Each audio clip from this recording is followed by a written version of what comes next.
नमस्कार दोस्तों, GS special series में एक बार फिर से आप सभी का स्वागत है। आज मैं लेके आया हूं आपके लिए टॉप मिनरल्स और टॉप खनिज जो हमारे भारत में मौजूद हैं, जिनके बारे में हमें जानना जरूरी है।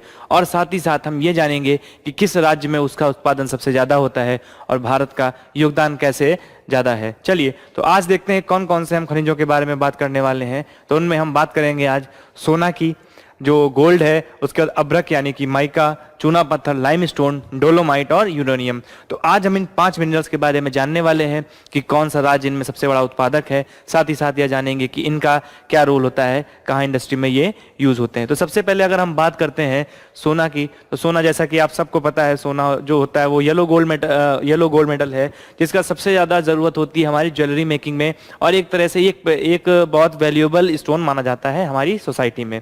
तो ये बेसिकली सबसे ज़्यादा जो पाया जाता है वो हमारा कोलार, कर्नाटक में कोलार गोल्ड फील्ड्स हैं, जिसके ऊपर आपने मूवी केजीएफ भी देखी होगी, बिल्कुल देखी होगी। तो वो जो मूवी है कोलार गोल्ड फील्ड्स का, वो इसी पे बनी हुई है, यानी कि कर्नाटक हमारा सबसे बड़ा उत्पादक है हमारा किसमें, सोने में। अगर दूसरे नंबर की बात करें तो दूसरे नंबर पे हमारा आंध्र प्रदेश आता है। तो हमें जो इसमें याद करने वाले फैक्ट्स हैं वो 2 याद रखने हैं कि सबसे टॉप पे हमारा कर्नाटक है और दूसरे पे हमारा कौन सा है, आंध्र प्रदेश है। और साथ ही साथ जो नई रिसर्च अभी आई है उसमें यह पता चलता है कि बिहार के कुछ रीजन्स में भारत का सबसे बड़ा गोल्ड रिजर्व अभी भी मौजूद है, जो कहीं ना कहीं सर्च नहीं हो पाया है। अगर ये सर्च मौजूद कह सकते हैं, अगर इसको मान्यता मिल जाती है और अगर ये खोज पूरी हो जाती है तो ये भारत के लिए बहुत बड़ी उपलब्धि होगी और उसकी इकोनॉमी में एक बहुत बड़ा योगदान ये सोना देने वाला है।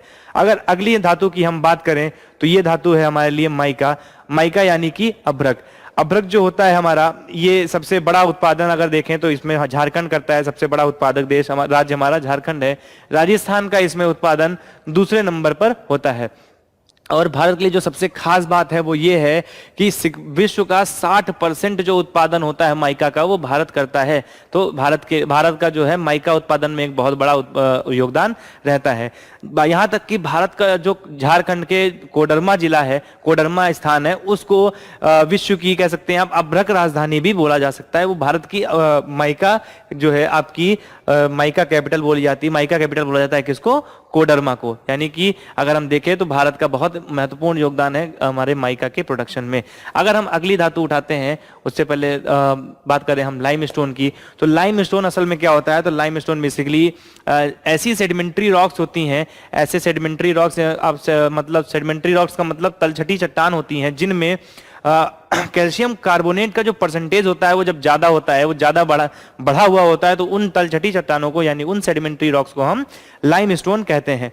अगर चूना पत्थर की बात करें तो मध्य प्रदेश हमारे भारत में सबसे बड़ा उत्पादक राज्य है किस चीज का, चूना पत्थर का। दूसरा स्थान जो है वहां पर राजस्थान लगता है, और आपको याद होगा मकराना के मार्बल वगैरह हैं। तो इस तरह से जो ये 2 राज्य हैं काफी बड़ा योगदान करते हैं हमारे किसमें, चूना पत्थर के उत्पादन में।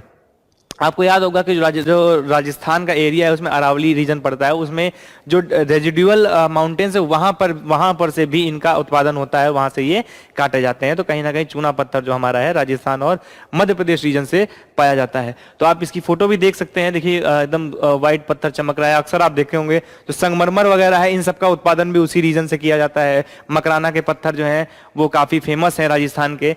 तो ये सब चीजों की वजह से राजस्थान बहुत इंपॉर्टेंट हो जाता है। हालांकि जो उत्पादन के मामले में मध्य प्रदेश है वो टॉप पर है।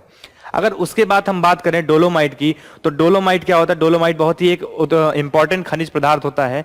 इसका अगर समझने का मतलब आपसे पूछा जाए कि असल में डोलोमाइट होता क्या है, तो ये वो कंडीशन होती है, डोलोमाइट वो कंडीशन होती है जब आपका लाइमस्टोन यानी कि चूना पत्थर में मैग्नीशियम का कंटेंट 10% से ज्यादा होता है, तो उसको डोलोमाइट बोला जाता है। तो अगर आपसे कभी ये पूछा जाता है कि असल में डोलोमाइट क्या है, तो डोलोमाइट एक इस तरह का खनिज पदार्थ है जिसमें अगर इस तरह का लाइमस्टोन है, इस तरह का खनिज पदार्थ है जिसमें अगर 10% से ज्यादा मैग्नीशियम होता है तो उसको क्या बोला जाएगा, डोलोमाइट बोला जाएगा। और अगर इसी चूना पत्थर में जो मैग्नीशियम का कंटेंट है वो 45% से ऊपर हो जाए तो उसको बोलते हैं हम ट्रू डोलोमाइट।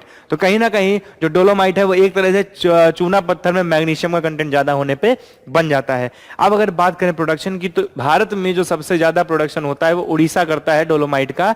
और जो आपका डोलोमाइट है इसका प्रयोग कई जगहों पर होता है, जिनमें सबसे इंपॉर्टेंट है आपका कि जो किसान होते हैं, किसान अपने खेतों की पीएच को डाउन करने के लिए, अपने खेतों के पीएच को कम करने के लिए इस डोलोमाइट का प्रयोग करते हैं। तो इस चीज को भी हमें ध्यान रखना है। साथ ही साथ कहीं ना कहीं जो ये डोलोमाइट है ये आपका फार्मास्यूटिकल इंडस्ट्री में भी यूज होता है। ठीक है, तो डोलोमाइट के बारे में आपको इतना ही जानना था।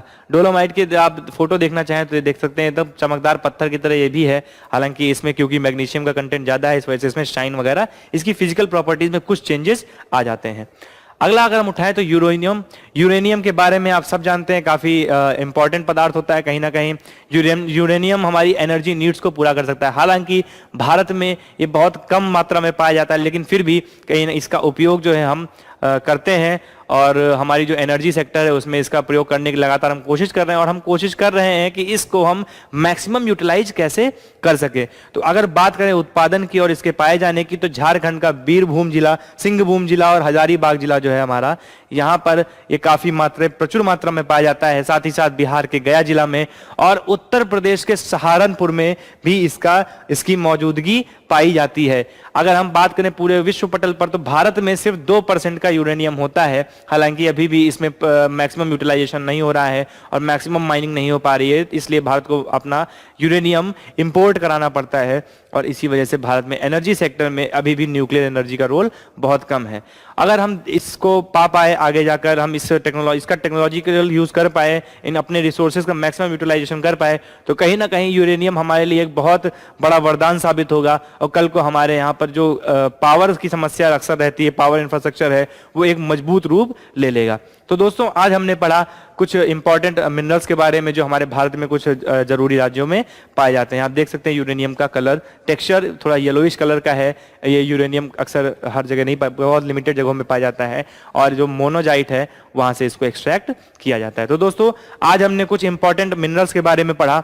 हम देखेंगे आगे चल के और भी कई चीजों के बारे में। हम कोशिश करेंगे कि अगले वीडियो में आपको फूड प्रोड्यूसर्स के बारे में, जैसे वीट, बार्ले और इस तरह के जो प्रोडक्शंस होते हैं उनके बारे में भी, वर्ल्ड के टॉप प्रोड्यूसर्स और एक्सपोर्टर्स की जानकारी लेके आए, ताकि वहां से जो अगर क्वेश्चन बनता है तो वो आप उसको भी क्रैक आसानी से कर सके। तो उम्मीद करता हूं आपको वीडियो अच्छा लगा होगा। अगर अच्छा लगा है तो प्लीज लाइक करिएगा, शेयर करिएगा और चैनल को सब्सक्राइब जरूर करिएगा। Thank you, have a nice day.